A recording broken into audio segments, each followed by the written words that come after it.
1 जनवरी 2023 को गाय को चुपके से खिला दें ये छोटी सी चीज़ 7 पीढ़ी तक बैंक बैलेंस बढ़ता ही चला जाएगा। दोस्तों, आज की वीडियो में हम आपको वो जानकारी देने जा रहे हैं जिससे आपका आने वाला साल 2023 बहुत ही ज़्यादा मंगलमय कल्याणकारी होगा। इस साल के पहले दिन अगर आप गाय माता को चुपचाप वो चीज़ खिला देते हैं जिसकी जानकारी आपको इस वीडियो में पता चलने जा रही है, तो मान के चलिए निश्चित ही रूप से आपके घर पर धन का आगमन बहुत तेज़ी से होने लग जाएगा। इस धरातल पर जितने भी जीव जंतु, पेड़ पौधे, वृक्ष, वनस्पति हैं, इन पर आपको किसी न किसी देवी देवता का वास मिल जाएगा। जैसे विष्णु भगवान जी का वाहन गरुड़देव जी बताए जाते हैं, उसी प्रकार से भगवान शिव जी के गले में आपको हमेशा नाग दिखते होंगे। और आपने देखा होगा कि माता दुर्गा जी की जो सवारी है वह शेर है, और कार्तिकेय भगवान जी के साथ हमेशा वह मयूर जो हैं वो वाहन के रूप में रहते हैं। इसी प्रकार से दोस्तों, हिंदू पुराणों में गाय को जो महत्व दिया गया है वो सर्वप्रो बताया गया है। मतलब गाय को सृष्टि मातृका के रूप से भी जाना जाता है। पुरातन काल में इसे गौधन रूप से माना जाता था। दोस्तों, खुद भगवान श्री कृष्ण जी बहुत बड़े गौसेवक थे, और हिंदू पुराणों के हिसाब से आज तक भगवान श्री कृष्ण जी जितना कोई भी बड़ा गौसेवक पैदा नहीं हुआ है। हिंदू भाइयों बहनों को पता ही है कि किसी भी गाय में 33 कोटि देवी देवताओं का वास होता है।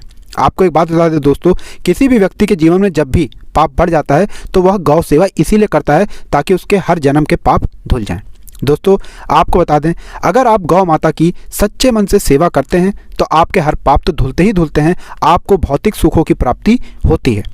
अगर आपके जीवन में परेशानी है, कष्ट है, आप उन रोगों से परेशान हैं जिन पर आप लाखों रुपए खर्च कर चुके हैं, और अगर आप सच्चे मन से गौ माता की सेवा कर लेते हैं, मान के चलिए आपको हर तरीके के कष्ट से, हर तरीके की परेशानी से छुट्टी मिल जाएगी। दोस्तों, हिंदू पुराणों में ही नहीं बल्कि साइंटिफिक रिसर्च में भी कहा गया है कि गौ माता के दूध में स्वर्ण तत्व पाए जाते हैं जो कई तरीके के रोगों को ठीक कर सकते हैं। अगर कोई व्यक्ति तीर्थ यात्रा करने नहीं जा पा रहा है परंतु वो अपने जीवन में गौ सेवा करता है तो माना जाता है कि उसने तीर्थ यात्रा कर ली है। उसको 33 कोटि देवी देवता खुद प्रणाम करते हैं एवं आशीर्वाद देते हैं। दोस्तों, कहा तो यह तक कहा गया है कि कोई व्यक्ति अगर गौ सेवा करता है तो उसको वैकुंठ की प्राप्ति होती है। शास्त्रों के हिसाब से गौ सेवा करना से आपको अक्षय पुण्य की प्राप्ति होती है और आपके परिवार में सुख समृद्धि हमेशा के लिए बनी रहती है। दोस्तों, ये आप लोग एक बात समझ लीजिए, अगर आपकी कुंडली में पितृदोष है, शुक्र नीचे राशि पर है और आप गाय की पूजा करते हैं तो मान के चलिए इन तरीके के दोषों को आप तुरंत शांत कर लेते हैं।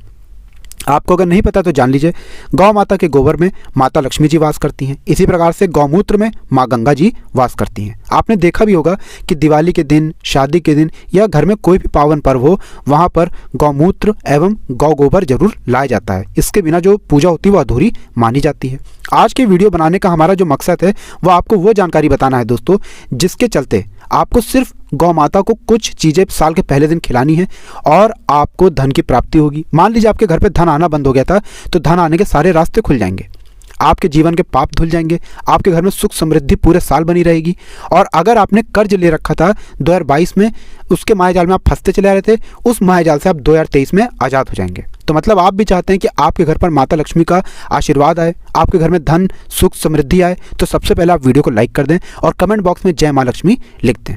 तो दोस्तों, अधिकतम देखा गया है कि जो लोग होते हैं वो गौ पूजा दिवाली के दिन ही करते हैं, परंतु ये गलत है दोस्तों। एक बात जरा ध्यान दीजिएगा, दिवाली के दिन गौ पूजा करना शुभ तो होता है परंतु गौ पूजा हफ्ते में एक बार जरूर करनी चाहिए। इससे आपका पूरा हफ्ता अच्छा गुजरता है। और एक बात समझ लीजिए, साल के पहले दिन अगर आप गौ पूजा करते हैं तो मान के चलिए पूरे साल सुख समृद्धि प्यार स्नेह 9 ग्रहों का साथ आपको मिलना तय है।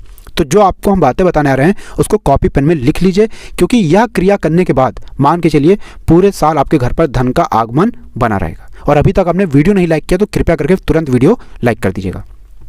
तो ध्यान दीजिएगा दोस्तों, अगर आप साल के पहले दिन गौ माता को सफ़ेद चावल और रोटी खिलाते हैं तो माना जाता है इससे आपको अक्षय धन की प्राप्ति होती है। अगर आप भी चाहते हैं कि माता लक्ष्मी जी आपके घर पर आकर वास करें, आपको आशीर्वाद दें, तो दोस्तों साल के पहले दिन हो सके तो सफ़ेद चावल और रोटी जरूर खिलाइएगा। रोटी की संख्या जो चावल के साथ रखी जाती है वो हमेशा 11 रखी जाती है।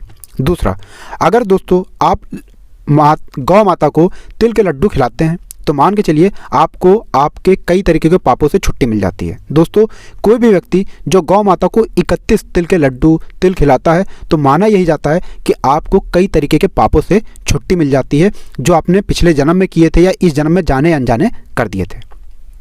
दोस्तों, अगर आप संतान प्राप्ति के लिए बहुत ज़्यादा परेशान हो चुके हैं, कई तरीके के व्रत रख चुके हैं, साधना कर चुके हैं, पूजा पाठ कर चुके हैं, परंतु आपको कोई फ़ायदा नहीं दिख रहा है, तो जो आपको हम बताने आ रहे हैं वो बहुत ध्यान से सुनिएगा। आपको कहीं से भी जौ का इंतजाम करना है और साल के पहले दिन गौ माता को जौ खिलाना होगा। अगर आप साल के पहले दिन ये कर लेते हैं तो मान के चलिए आपको बहुत विद्वान पुत्र या पुत्री की प्राप्ति होगी, जो आपके कुल का नाम रोशन करेगा। जो दोस्तों अब आपको हम बताने आ रहे हैं वो थोड़ा ध्यान से सुनिएगा।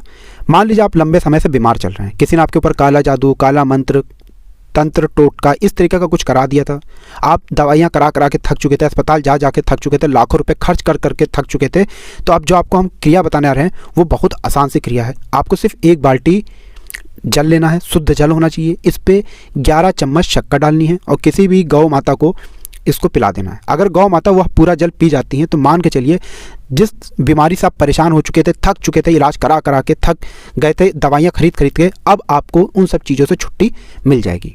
तो दोस्तों अगर साल के पहले दिन आप ये क्रिया करते हैं तो मान के चलिए साल 2023 में आपको हर तरीके के रोगों से हमेशा के लिए छुट्टी मिलने वाली है। दोस्तों अब जो आपको हम क्रिया बताने आ रहे हैं वो थोड़ा ध्यान से सुनिएगा। देखिए, आप चाहते हैं कि आपको भौतिक सुखों की प्राप्ति हो। मान लीजिए आप चाहते हैं कि आपको नौकरी की भी प्राप्ति हो, जब आप नौकरी की तैयारी कर रहे थे, आप चाहते हैं कि नौकरी आप कर रहे हैं, आपका प्रमोशन हो जाए, तो आपको करना क्या है, आपको सिर्फ यह करना है कि साल के पहले दिन कहीं से भी गन्ने का जूस प्राप्त करिए। हो सके तो थोड़ी बड़ी मात्रा में गन्ने का जूस प्राप्त कीजिएगा और गौ माता को इसको पिला दीजिए। इतना करने भर मात्र से माना गया है वास्तुशास्त्र के हिसाब से कि आपको भौतिक सुखों की प्राप्ति होती है। इससे जो गाय के अंदर 33 कोटि देवी देवता होते हैं उनका सीधे सीधे आपको आशीर्वाद प्राप्त होता है। दोस्तों मान लीजिए आपके घर में किसी का निर्धन हुआ था, किसी का मतलब कोई आपके साथ का जो आपका प्रिय था वो इस दुनिया में नहीं है, आप चाहते हैं कि उनको स्वर्ग की प्राप्ति हो। आपको सिर्फ यह करना है कि गौ माता को साल के पहले दिन 21 रोटी के साथ गुड़ की भेली खिलानी है। इतना करने भर मात्र से माना जाता है कि आप जिसके लिए भी मनोकामना करेंगे, जिसकी आत्मा की सुख की शांति के लिए आप लोग प्रार्थना करेंगे, वह स्वीकार होगी और आपका जो भी प्रिय था, जो भी इस दुनिया में नहीं है, उनको स्वर्ग का रास्ता जरूर मिलेगा। वो जहाँ भी हैं वो सुखी रहेंगे। दोस्तों अब जो आपको हम बताने आ रहे हैं वो एक ऐसा क्रिया है जिसमें आपको कर्ज के मायाजाल से छुट्टी मिलेगी। देखिए दोस्तों, बहुत से लोग क्या करते हैं कि कर्ज ले लेते हैं अपने व्यापार को चलाने के लिए, वो सोचते हैं कि हमारा व्यापार चल जाएगा, या कर्ज ले लेते हैं अपने घर को बनाने के लिए, परंतु वो उसी कर्ज के मायाजाल में फंसते चले जाते हैं। इसमें आपको क्या करना होता है, देखिए होता यह है कि यहाँ पे आपके जो 9 ग्रह होते हैं वो आपके खिलाफ हो जाते हैं, वो आपका साथ देना बंद कर देते हैं, जिसकी वजह से जो कर्ज का मायाजाल है वो इतना बढ़ जाता है कि आप उसके दबाव में ऐसे फंस जाते हैं कि वहाँ से निकल पाना लगभग नामुमकिन हो जाता है। तो इसके लिए एक बहुत अच्छी सी साधना बताई गई है वास्तुशास्त्र में। आपको करना सिर्फ ये है कि साल के पहले दिन अच्छे से नहा लीजिए, धो लीजिए। आपके घर पे गाय है तो बहुत अच्छी बात है, वरना आपको किसी भी गाय के जो कूबड़ होता है, जो आपने देखा होगा गाय का ऊपरी हिस्सा निकला होता है, वहाँ पर जाकर बस उसको स्पर्श कर लेना है। स्पर्श करके घर चले आना है। घर में जो भी पूजा का आपका कमरा है वहाँ पर हाथ जोड़कर अपनी मनोकामना बोलनी है। मान के चलिए दोस्तों, आप जो भी कर्ज लिए थे अपने व्यापार को चालू करने के लिए या जिस भी तरीके के कर्ज में आप फंसते चले आ रहे थे, उस मायाजाल से आपको छुट्टी मिल जाएगी, उस मायाजाल से आप बाहर निकलेंगे और यह सारी क्रियाएं आप लोग गौ माता के द्वारा ही कर सकते हैं। दोस्तों ध्यान रखिएगा, गौ माता में 33 कोटि देवी देवता होते हैं। इनका आशीर्वाद किसी भी व्यक्ति ने प्राप्त कर लिया तो उसके 9 ग्रह ऑटोमेटिक ठीक हो जाते हैं। तो दोस्तों हमारे वीडियो बनाने का सिर्फ मकसद यही था कि आपका भला हो सके, इसलिए हिंदू पुराणों के बारे में एक एक जानकारी प्राप्त करने के लिए तुरंत ही चैनल को सब्सक्राइब करके वीडियो को लाइक कर दें। जय गौ माता, जय माँ लक्ष्मी।